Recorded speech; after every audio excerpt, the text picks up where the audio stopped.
power. Ni power si power. Let me now invite, as Mzee sits down, allow me to announce the following. After the President gives us his keynote address, a few of us will say a few things very quickly by way of plenary, and I'm going to manage that so that we finish early. And then after that, there will be a closing reading of resolution by the two Secretary Generals of ODM and UDA, respectively. On that note, it is now my pleasure to invite His Excellency President William Ruto, Party Leader of UDA and Leader of the Broad-Based Administration.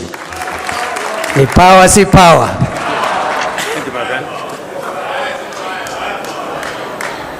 Aya, asanteni sana, tafadhali tuketi. Thank you very much. Mr. Deputy President, our leader, the party leader of ODM, Oburu Oginga, governors present, senators present, members of parliament, both from Kenya and from Yala. I have a written statement, just like Dr. Oburu. Allow me to read half of it, and then I will speak the rest. It is good to be back here at the Kenyatta International Conference Center, the birthplace of the Memorandum of Understanding between Kenya Kwanza UDA and ODM. Exactly 1 year and 3 days ago, my brother, the late Right Honorable Raila Odinga, and I agreed to work together in the national interest for the benefit of our country. Although our brother Raila is no longer with us physically, his wisdom, foresight, and enduring commitment to the nation continues to guide our shared journey ahead. The values we stood for, dialogue, unity, and the pursuit of justice and progress for all Kenyans, remains firmly alive. I am encouraged that the ODM party, now under the leadership of Dr. Oburu Oginga, remains steadfast in upholding the principles Raila Odinga stood for. Together, we honor Raila's legacy through our continued commitment to the ideals he championed for the unity and advancement of our country. Our coming together 1 year ago was guided by one overriding objective: to stabilize our country and to address long-standing socio-economic and political challenges. For too long, our politics had been consumed and trapped by division, tribal competition, and regional rivalry instead of focusing on the real issues affecting the lives of all Kenyans equally. Together, we resolved to change that.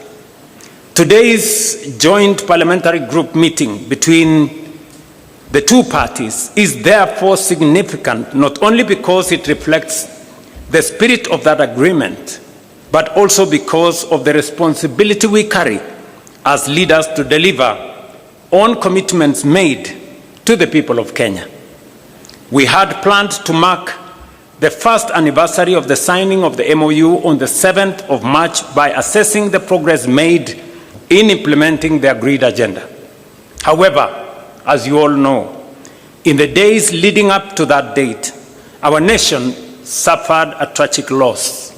We lost a distinguished member of parliament, the late Honorable Johanna Ngeno of Emurua Digir, who was a committed member of this parliamentary group and a dedicated servant of the people. Were it not for the fatal helicopter crash, the Honorable Ngeno would have been seated here with us today. May his soul rest in peace.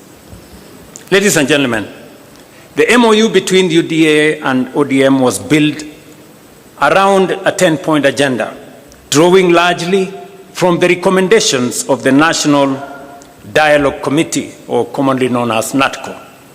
These agenda items address critical national issues, including electoral reforms, the cost of living, governance, and economic stability. Following the signing of the MOU, we immediately began implementing the agreed programs. I am pleased with the report that has been presented here today by the Oversight Committee, highlighting the progress made across the 10 agenda items during the past year. The progress we have made is evident across several areas. Our country today enjoys greater stability, and the partnership has created an environment in which government programs can proceed without unnecessary political disruption.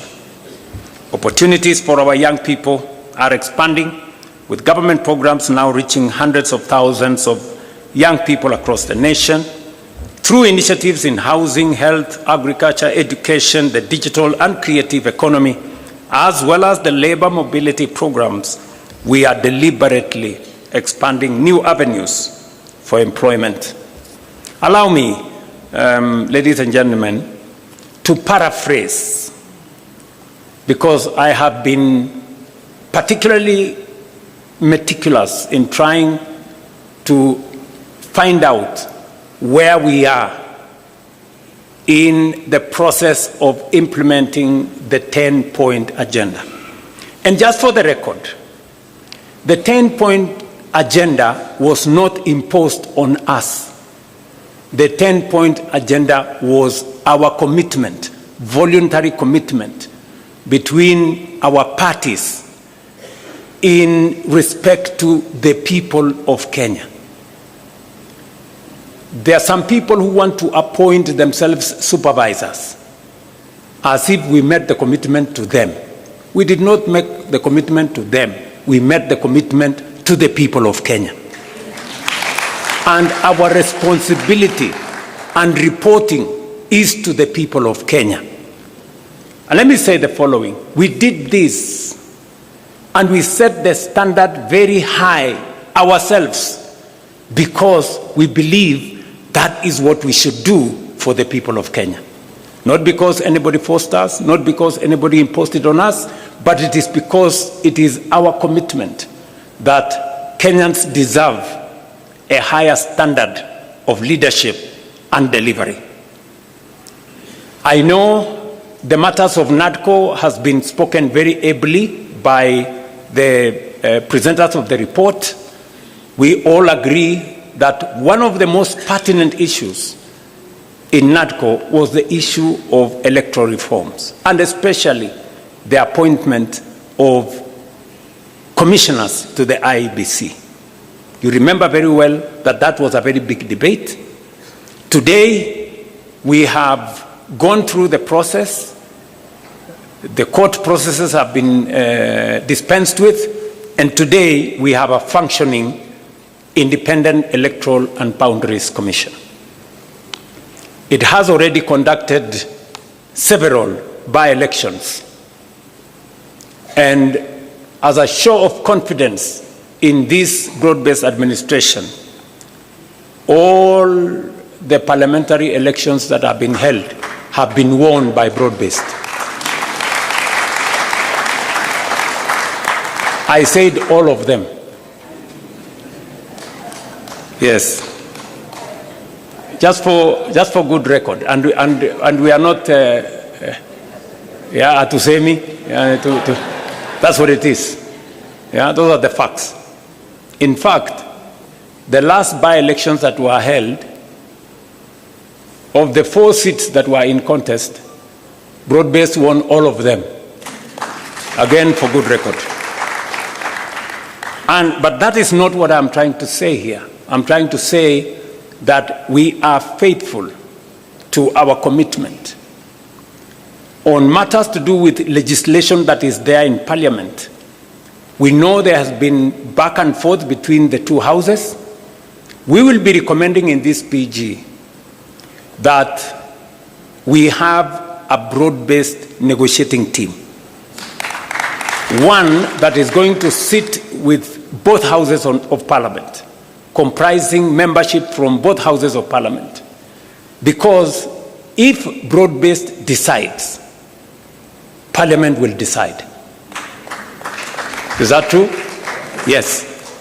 Because we have the numbers to drive it through both houses of parliament. So I want us to raise the standard a bit so that we establish a broad-based negotiating committee or mediation committee to assist us on all the items that have been presented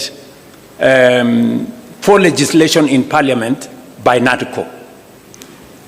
One has already been dispensed with. The matter of NGCDF, the courts have given direction, and therefore the legislation that had been presented to Parliament is now what the lawyers called factors of issue. I mean, it's been dispensed with. So we now need to pick on what the directions court has given to do the rest of the funds. Let me speak specifically to some 6 or 7 critical issues that I have distilled from the report that was presented to us.